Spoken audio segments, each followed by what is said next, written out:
Bonjour à tous, j'espère que vous allez bien. Je vous retrouve aujourd'hui pour vous faire le budget prévisionnel du mois de juillet.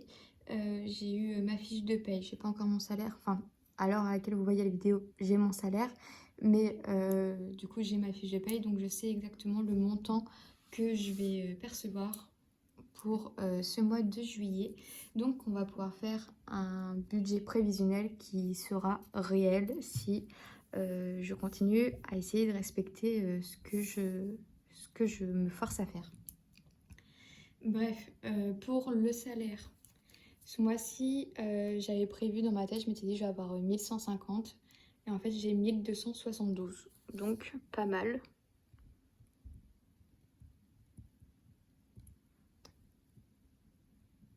Et on n'oublie pas les 62 centimes. Pour la CAF, c'est le dernier mois, il va falloir que je m'actualise, où je vais toucher 228,86 €.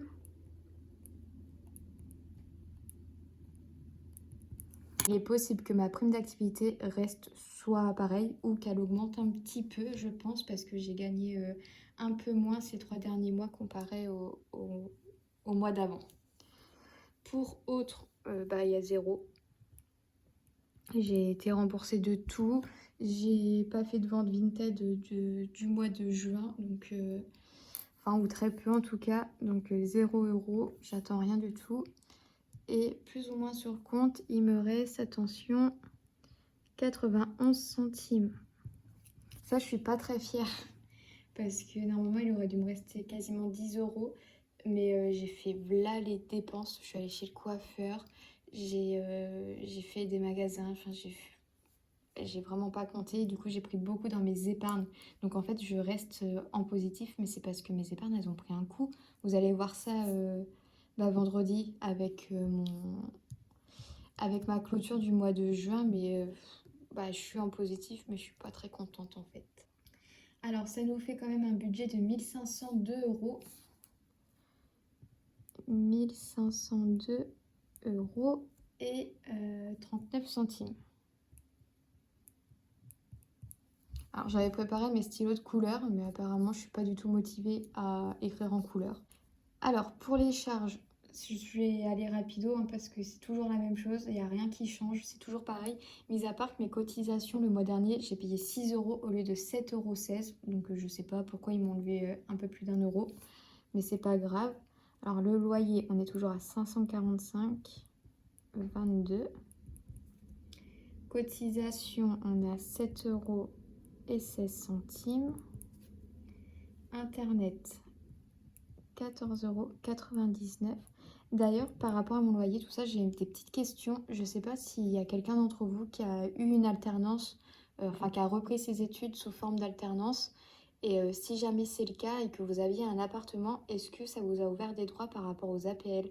Enfin, est-ce que le fait de vous actualiser à la CAF comme étudiant après un CDI vous a rouvert de nouveaux droits ou pas du tout?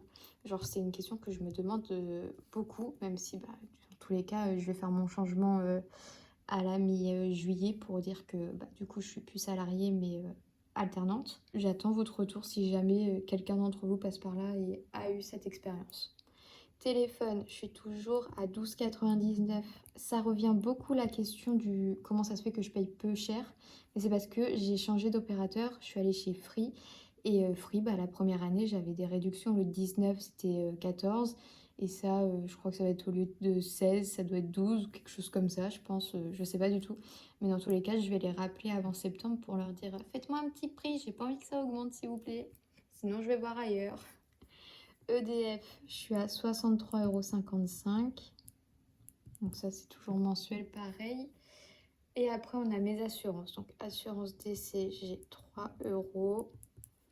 Assurance voiture, j'ai 46,19 €. Assurance maison, elle est à 8,75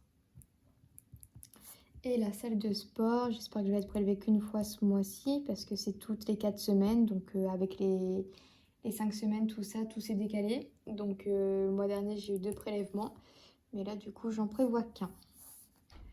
Là, il y a beaucoup de changements parce que je vous ai un peu teasé mes nouvelles enveloppes pour mon budget quotidien. Et du coup, il y a beaucoup d'enveloppes qui ont apparu, mais je respecte tout de même le même budget pour le moment. Alors, alimentation, on est toujours à 160 euros, ce qui équivaut à 40 euros par semaine. Essence, on est à 120 euros, ce qui équivaut à 60 euros tous les 15 jours. Maison, j'ai 20 euros, donc 10 euros les 15 premiers jours, 10 euros les 15 derniers jours. Restaurant, on est à 40 euros, 10 euros par semaine. Loisirs, 40 euros, 10 euros par semaine. Pour les chats, j'ai prévu 20 euros afin de prévoir un stock de litières parce qu'il y a des promos à la foire fouille. Moi, j'achète que la litière en silice, donc c'est un peu la litière premium pour les chats. Mais en supermarché, du coup, elle coûte super cher. C'est genre quasiment 7 euros le paquet. Donc, sachant que en soi, j'en utilise peut-être 4 par mois parce que j'ai 2 litières et tous les 15 jours à peu près, je change, je pense. Enfin, un peu plus de 15 jours, mais ça m'arrive du coup à devoir en acheter 4 dans le même mois. Et à la foire fouille, ils font cette litière-là. Je ne l'ai pas encore testée, mais j'ai déjà de la réserve dessus à 4 euros. Donc là, elle est en promotion à un peu moins de 4 euros, mais sinon, ouais, c'est 4-5 euros. Et c'est toujours ça de prix. Donc moi, si je peux faire des économies sur ma litière, je saute dessus. Après, je vais avoir mes ongles. Ça, c'est mon petit plaisir, hein, toujours plaisir mensuel quand même. Pour la voiture, donc ça n'a rien à voir avec l'essence. C'est une nouvelle enveloppe où je vais ajouter 10 euros. C'est pour tout simplement aller laver ma voiture ou enfin faire l'aspirateur, tout ça. Ou après, je peux très bien, qu'est-ce que je peux faire? Je peux aller acheter des produits pour entretenir ma voiture. Enfin, voilà, c'est une petite enveloppe en plus pour pas me dire merde, j'ai pas de sous pour aller laver ma voiture. Au moins, c'est budgétisé et puis voilà. Hygiène, du coup, hygiène, c'est genre papier toilette, gel douche, tout ça. J'ai prévu 20 euros. Pareil, on va dire soit ça va être au mois ou soit ça va être 10 et 10. Mais il y a plus de chances que ce soit au mois. Et pour les bars, on a prévu également 20 euros. Ça aussi, c'est une nouvelle enveloppe qui me permet de, du coup, ne pas utiliser l'enveloppe restaurant si je veux aller boire un verre en ville. Voilà, donc ça, j'ai pas mis là le montant. Le montant de mes charges, c'est 726,84. Du coup, si je déduis cette somme de mon budget mensuel, ça me revient qu'il me reste 775,55 €. Pour mes enveloppes quotidiennes, ça me fait un total de 490 euros, ce qui me fait un budget restant de 285 euros et 55 centimes. Là, on est bien.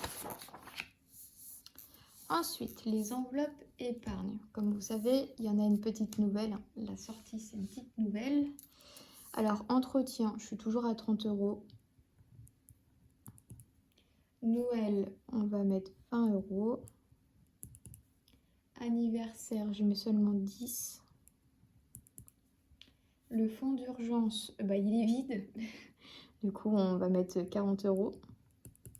Pour le voyage, alors je pars pas forcément en vacances, mais je mets 80 euros afin de prévoir si jamais je décide au moins partir en week-end. Et sortie, je rajoute juste 20 euros. Je sais pas, ça dépendra si pareil pendant mes vacances je fais quelque chose ou pas. Et mes chats, hop, leur épargne, elle a été un petit peu vidée. Du coup, je rajoute 20 euros. Et ça me fait épargner 220 euros. Et suite à ça, il me reste alors 65 euros et 55 centimes. Alors, avec l'argent qui me reste, étant donné que le mois de juillet, en fait, je fais ma première semaine, donc du 1er au 6, je travaille encore au magasin où je suis actuellement. Après, les 2 semaines qui suivent, je serai en vacances. Et puis après, du coup, je commence mon alternance. Donc pendant mes 2 semaines de vacances, je me suis dit ce serait bien, sans prendre dans les épargnes, d'avoir un petit budget qui me permet de faire des petits plus si j'ai envie, sans me bloquer et me frustrer. Du coup, j'ai décidé de prendre 40 euros. Donc on va juste, hop, et j'ai marqué pour vacances.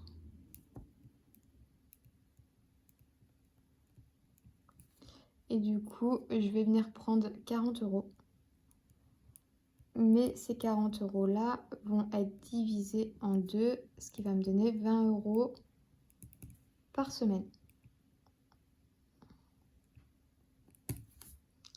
Voilà, ça c'est pour mon petit plaisir pour mes vacances, pour ne pas apprendre dans mon épargne. De toute façon, j'ai dû vous faire comprendre ça dans mes mots, mais même si ça fait un moment maintenant que je fais les enveloppes budgétaires, c'est toujours la galère chez moi. Je fais toujours un peu du grand n'importe quoi, je prends dans mes épargnes et tout, enfin j'ai du mal.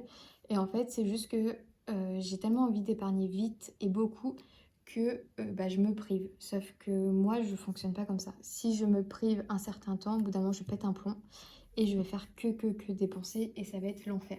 Du coup, si je fais mes petites épargnes comme ça, des petites sommes, qu'il me reste encore de l'argent, au lieu de me dire les 60 euros, je les mets en épargne, bah non, les 60 euros, je prends 40 euros dessus et je les mets pour mes vacances. Comme ça fera déjà 40 euros en moins de prix dans mes épargnes. Et du coup, ça fait m'éviter de prendre, déposer et tout. Enfin, c'est un peu du grand n'importe quoi. Après, je me mélange et je galère à avoir une fin de compte normale. Et donc, 65 moins 40 euros. Les croquettes sont tombées, du coup mes chats sont en train de manger. Ça donne qu'il va me rester au total, hop, il va me rester 25,55 €. Donc c'est beaucoup, j'ai jamais fini un mois avec cette somme-là, mais pareil, plus la somme est petite, plus je m'approche du découvert. Et ça c'est non, je préfère rester avec mes 25,55, utiliser 20 euros et qu'il me reste 5,55 €. Mais ça, faut encore voir comment va s'annoncer le mois de juillet. Je pense qu'il va passer très vite, sachant que j'ai 2 semaines de vacances. J'ai une fin de contrat, 2 semaines de vacances, début de l'école. Donc franchement, aucune idée de comment ça va se passer, mais en tout cas, tout est planifié. Et ben voilà tout. J'espère que cette vidéo vous aura plu. Dites-moi vous si le mois de juillet commence en folie ou si c'est un peu du ric-rac même avant que le mois commence. Je suis vraiment désolée pour les chats qui sont en train de se régaler. Mais voilà, en tout cas, moi j'ai fait un budget qui se rapproche le plus de mes dépenses. J'ai pris en compte le fait que j'ai plus pour autant me faire plaisir qu'épargner et de prévoir pour mes vacances qui arrivent, sachant que c'est les seules vacances que je vais avoir. Donc autant que je profite. Et bien écoutez, voilà tout. Je vous souhaite à tous un très bon mercredi. Je ne sais pas quand est-ce que vous regardez cette vidéo, mais au cas où, un très bon mercredi. Et je vous retrouve vendredi pour clôturer ce mois et cette semaine finale. Salut!